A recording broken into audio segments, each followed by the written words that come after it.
Tak pun nanti kalau memang semuanya berdoa, inilah ya agama Islam memang sangat sempurna tuntunannya itu. Kalau memang disuruh berdoa antara duduknya khutib di antara dua khutbah itu, kalau memang semuanya harus berdoa dilafazkan Allahumma semua begitu gimana? Nah karena itu di sini walaysa min syartid du'ai huna at-talaffuzu bihi. Tidak disyaratkan berdoa ketika khatib duduk di antara dua khutbah itu harus dilafazkan. Bal ikhdaruhu fi qalbihi kafin. Cukup di hati aja.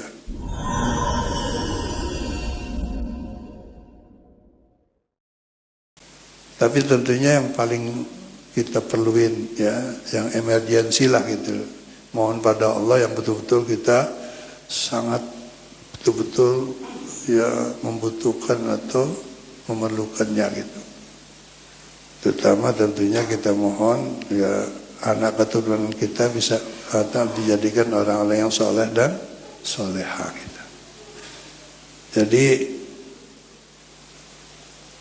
sekali lagi doa di antara duduk di antara dua khutbah itu tidak harus dilafazkan, cukup dihadirkan saja di dalam hati apa yang kita minta pada Allah.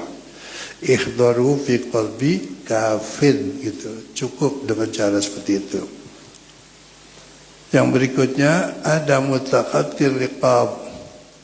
Ketika kita mau sholat Jumat, jangan langkah-langkahin orang di depan kita, di saf yang di depan. Kita mau ambil tempat di depan, kita langkahin semua orang, jangan.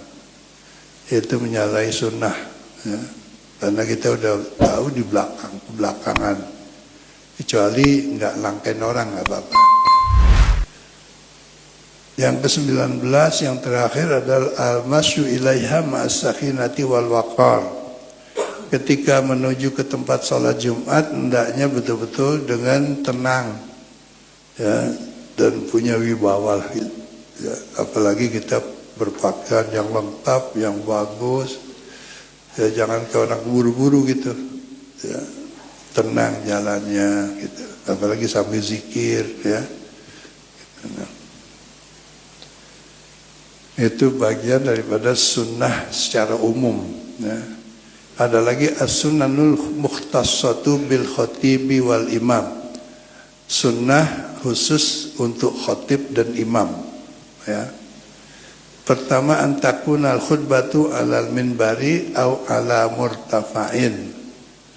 Disampaikannya khutbah itu oleh khatib hendaknya di tempat yang lebih tinggi, tempat khusus lah. Kalau zaman Nabi dulu ada potongan kayu kurma, batang kurma gitu, dijadikan mimbar, dijadikan tempat khutbah. Sampai ada ceritanya ketika sudah lapuk, sudah nggak bisa lagi dipakai, diganti oleh sahabat-sahabat beliau dengan yang baru. Maka batang kurma yang pernah dijadikan tempat khutbahnya Rasulullah itu tahu-tahu nangis sedih, didengar oleh Nabi, dan sahabat-sahabat juga pada dengar rintihan kayu itu gitu. Rupanya dia sedih karena tidak lagi digunakan oleh Nabi gitu sebagai tempat khutbah. Nah ini juga ya, kita harus betul-betul menyadari ya, warikul adah memang ya, itu terjadi pada diri Rasulullah seperti itu. Jadi tempat dan semuanya itu menjadi saksi ya. Bahkan seperti kita mencium Hajarul Aswad tuh, itu nanti akan bersaksi di hadapan Allah bahwa kita pernah menciumnya itu.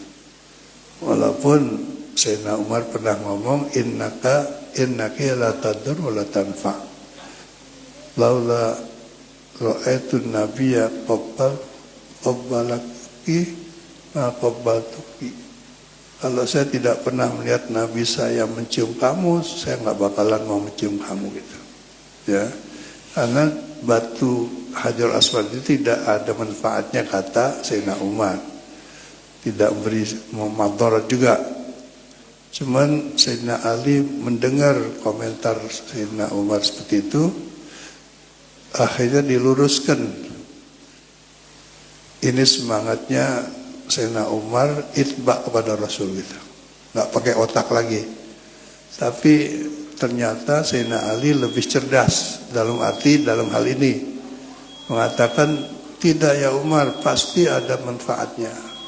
Yaitu nanti batu yang kamu cium itu akan bersaksi di hadapan Allah bahwa kamu pernah menciumnya gitu. Ya.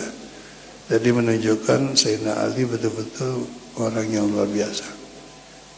Karena itu Nabi pernah mengatakan, ana madinatul ilmi wa aliyun babuha. Saya ini gudangnya ilmu, pintunya adalah Sayyidina Ali gitu. Ya. Saking pintarnya Sayyidina Ali itu, ya. Kemudian yang kedua, ayussalima inda dukhuli wa indal minbari qabla su'udi, memberi salam tentunya waktu masuk ke dalam masjid sebelum naik ke mimbar. Itu tadi batang kurma yang menangis itu dideketin oleh Nabi, dielus lagi tuh supaya jangan sedih lagi. Kenapa? Nanti kamu akan masuk ke dalam surga dengan saya, katanya. Jadi kayu yang dipakai, batang kurma yang dipakai untuk mimbar, untuk khutbahnya Rasul itu nanti dijanjiin oleh Nabi, dikatakan bahwa kamu nanti akan masuk ke dalam surga bersama saya. Baru berhenti nangisnya gitu.